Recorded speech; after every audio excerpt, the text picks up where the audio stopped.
Welcome to Man Does Tech, where I solve the problems you didn't even know you had.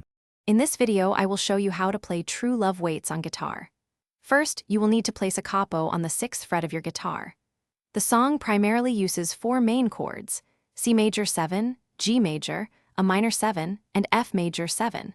We will be using a delicate fingerpicking pattern throughout, emphasizing the melody and bass notes.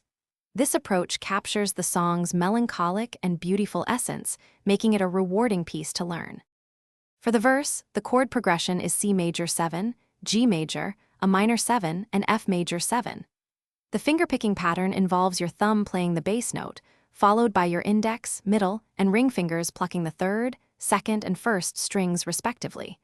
You will repeat this 4-note pattern for each chord, creating a flowing, arpeggiated sound. Maintain a gentle touch to achieve the song's signature ethereal quality.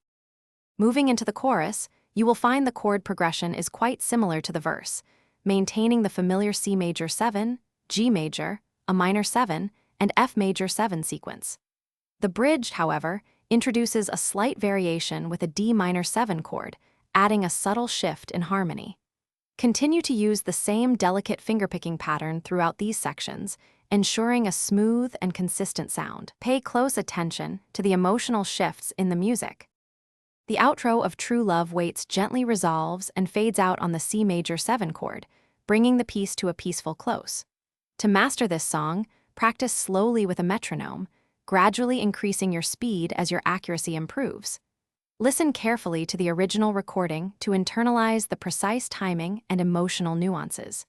Consistent daily practice, even for 15 minutes, will significantly enhance your playing and confidence. Thanks for watching. If you found this helpful, don't forget to like and subscribe.